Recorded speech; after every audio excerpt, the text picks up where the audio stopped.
Our last morning in Pennsylvania dawned cool and clear.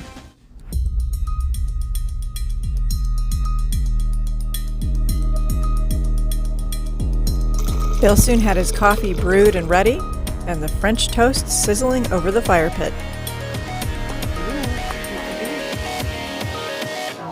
While packing up, we even found this two-lined northern salamander. We were soon ready to venture out into Clear Creek State Forest and seek out an old fire tower. I love finding old fire towers and climbing to the top for the views. This one was enclosed by an old fence, so we had to enjoy the view from the bottom.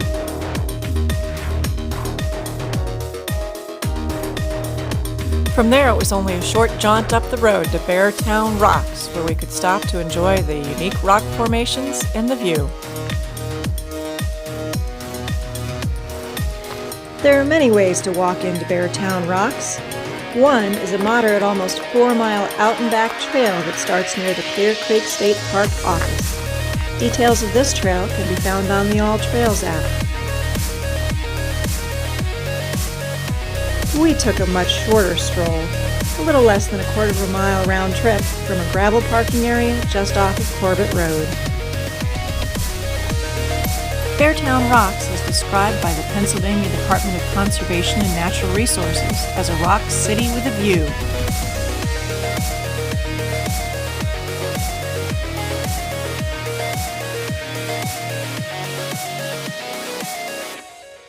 In just a very small area, you'll find not only the view, but large blocks of rock separated by narrow avenues or alleys, all adorning a wooded knoll.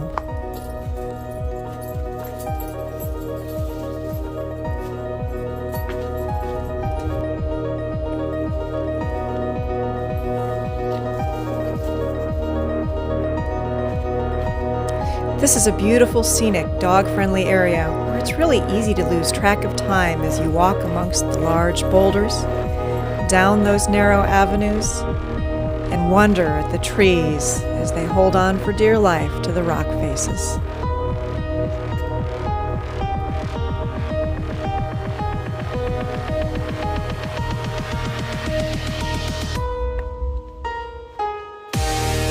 If you're ever in the area, make sure to stop and visit Beartown Rocks. It is well worth a short visit.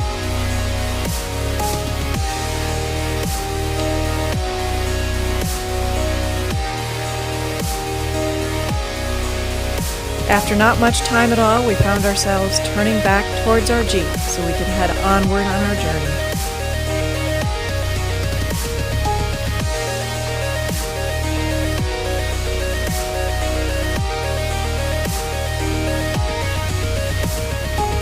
Our final destination that morning before heading back to Ohio would be Cook Forest State Park. And along the way, we got to enjoy beautiful views of the Clarion River. Bill and I enjoyed driving through this area for several reasons. One, simply for the views. Two, because we enjoy kayaking, and there is a Clarion River water trail along this area that we wanted to scout out for possible future enjoyment. This area is also well known for several free, dispersed campsites along the Clarion River and the Millstone Creek. What we discovered about these sites, however, is that they are almost always occupied, very close to the road, not often useful for motorized camping, and in direct comparison to the area around, which was extremely clean, the one vacant spot we found was covered in trash. The area, however, is so beautiful I don't doubt that we will be returning someday to enjoy our kayaking trip there.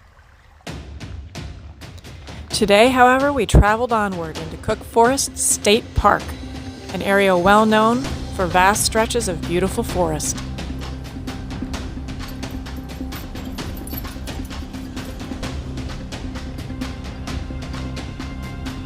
The 8,500-acre Cook Forest State Park is known for its stands of old-growth trees, including the national natural landmark of white pines and hemlocks, known as the Forest Cathedral.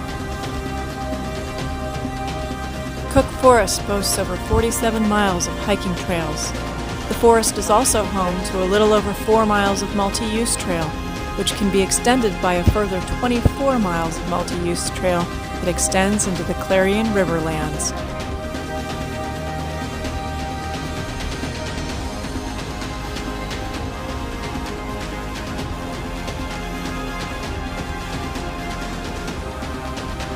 We spent several hours just hiking along the trails in the Cook State Forest Forest Cathedral area. This particular area of the state forest is known for its towering white pines and hemlocks, many unfortunately which have been brought down by storms and old age.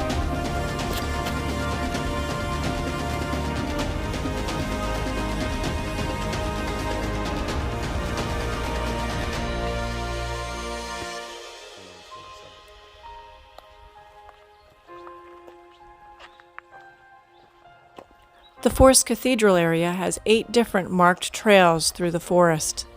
Those various trails range anywhere from 0.3 miles to 1.2 miles. If you were to hike every single square inch of those trails, you'd be hiking around 7 miles.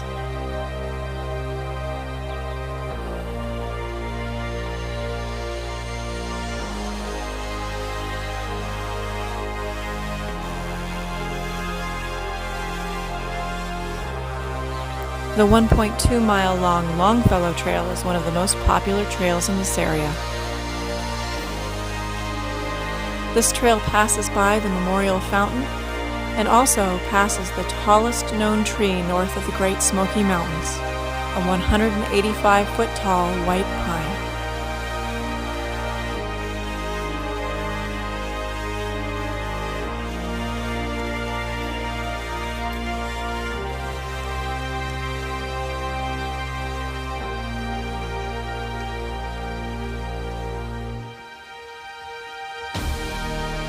If you want to try to escape the crowds, your best bet is to get away from the Longfellow Trail and seek out some of the trails that are higher up on the hillside.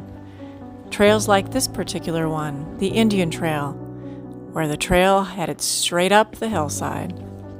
I wasn't kidding when I said up the hill.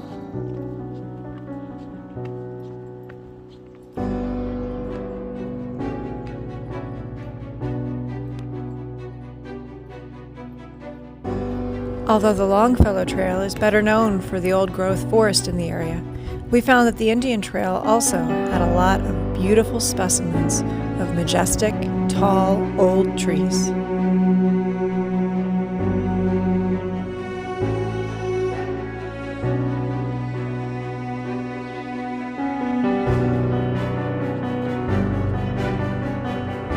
Once the Indian Trail reaches the crown of the trail, it flattens out along the hillside where you can walk along amongst the beautiful old trees.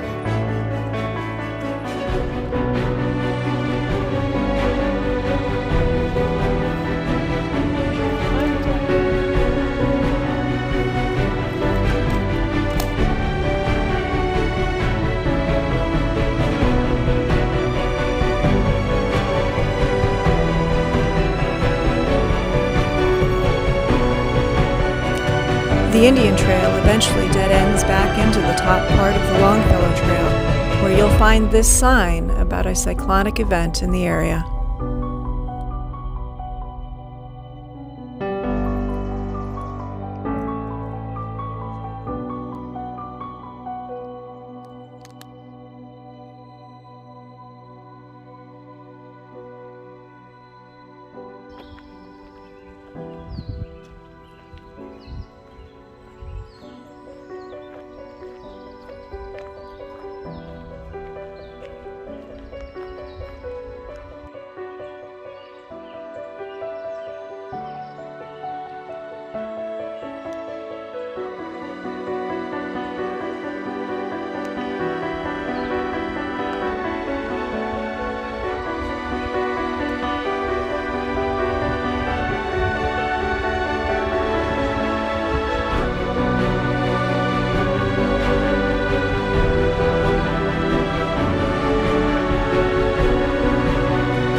although we only walked 2 or 3 miles in the Forest Cathedral area.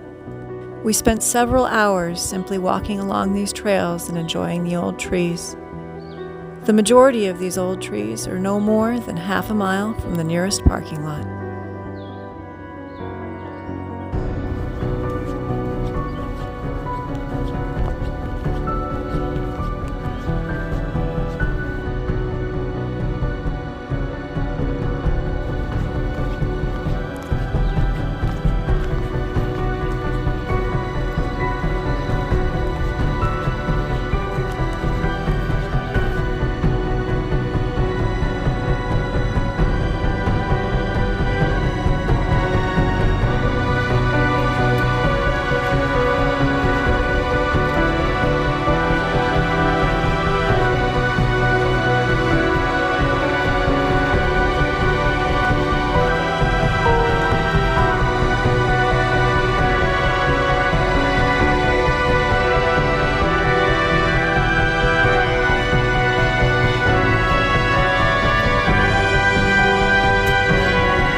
Thanks for joining us on our overlanding journey through Pennsylvania.